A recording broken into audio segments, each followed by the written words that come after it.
The heart of the Deus Ex universe is the bonding of machine technology with human flesh, something that's only slightly more complicated than figuring out how the series' timelines and conspiracies all fit together. We'd enjoy hearing your own theories about how Deus Ex's dark future plays out, but for a look at the big picture, here's Deus Ex in 5 minutes. Sort of.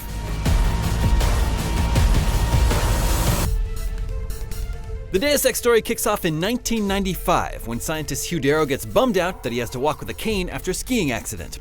He knows a little about robotics, so he founded a lab that makes prosthetics that interact with the human body, and they catch on as quickly as Pokemon Go.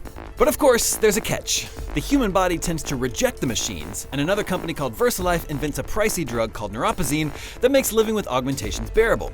And it also happens to turn its users into addicts that need the drug to live. Back in the 90s, VersaLife also experimented on little kids, including baby Adam Jensen, whose body readily accepts augments and who eventually gets smuggled away to safety by nurse Michelle Walters. But guess who also takes a big interest in Darrow's work? They've had a finger in every corporation, organization, or government initiative that's defined modern society. You're talking about the Illuminati? Confirmed, it's the Illuminati. They've got their hands in almost everything on Earth, but their big interest in Deus Ex is pushing the world toward regulation of augmentations so they can better control them and the tech for their own purposes. To that end, they buddy up with Darrow, they secretly monopolize multiple industries, and they control the flow of information via Picus TV and an anti-augmentation group called Humanity Front.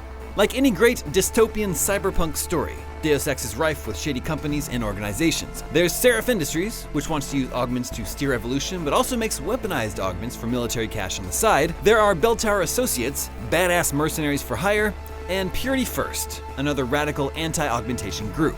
Of special note here are the Tyrants, an elite group of augmented Bell Tower killers that run around assassinating people who get too powerful. In 2027, a US Secret Service agent named Anna Kelso learns of them after the Tyrants attack the senator she was protecting, and a Bell Tower agent named Ben Saxon joins them after his plane gets shot down in the Australian Civil War. Anna and Ben get chummy after discovering Illuminati plots, Saxon defects, and the Tyrants believe they're both dead after an explosion, so they run off to Central America and hide while the world goes to hell. Eventually, they start suffering from neuropozyne withdrawal, resulting in a not-so-great mobile game. That same year, Megan Reed, a scientist at Seraph in Detroit, figured out how to get rid of the need for neuropozyne. She's about to present it publicly, so David Seraph hires Reed's ex-boyfriend as a security chief to fight off attacks from rival companies. It's Adam Jensen, all grown up. Too bad the Tyrants attack almost right away, shooting Jensen in the head with a .357 Magnum, kidnapping several Seraph scientists, and apparently killing Megan. Seraph takes this as his chance to turn Jensen into an ogged-up, brooding Inspector Gadget and sends him on a mission to learn who's behind the attack and get his scientists back. Jensen never asked for this. After Purity First attacks one of Seraph's facilities, Seraph sends Jensen ever deeper down the rabbit hole, where he learns cool trivia, like how the world's most famous newscaster for Picus TV is actually an AI controlled by the Illuminati. Not long after, though, the Gadgets in Jensen's and other augmented people's bodies start bugging out. Jensen considers getting an upgrade chip that will make it better, but shortly after he learns the Illuminati secretly plans to use the chip to control augmented people if they get out of hand. A new biochip. A software upgrade that limits what augmentations can do. You're creating a kill switch. He learns of the Hiron Project, a sketchy Illuminati-controlled hive mind supercomputer.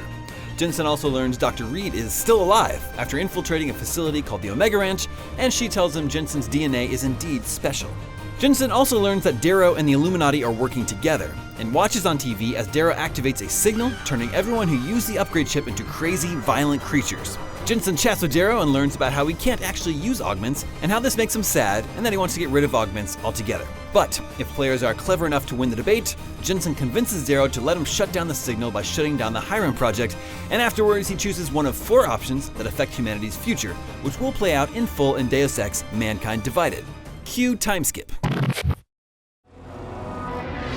The events of Human Revolution and Mankind Divided take place in the 2020s, but the original Deus Ex takes place in 2052, with a world that's in even worse shape.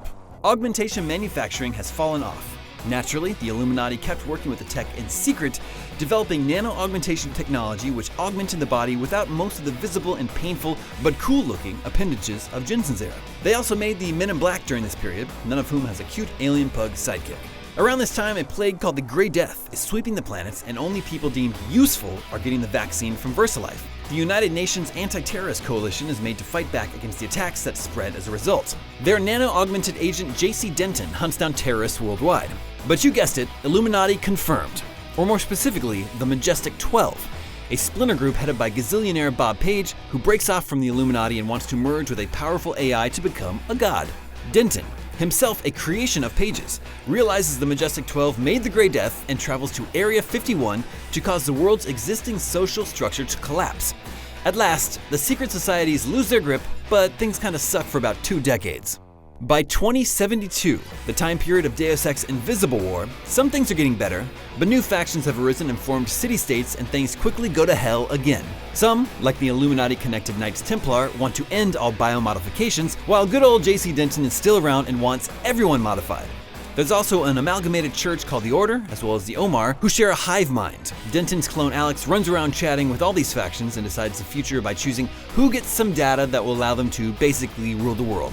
The end. Kind of. It's all sort of open-ended. Mankind Divided will give us more of the story of Jensen and the Augs back in the 2020s, but we'll have to wait for future Deus Ex stories to find out how humankind is doing at the end of the 21st century. Our guess? Not so great.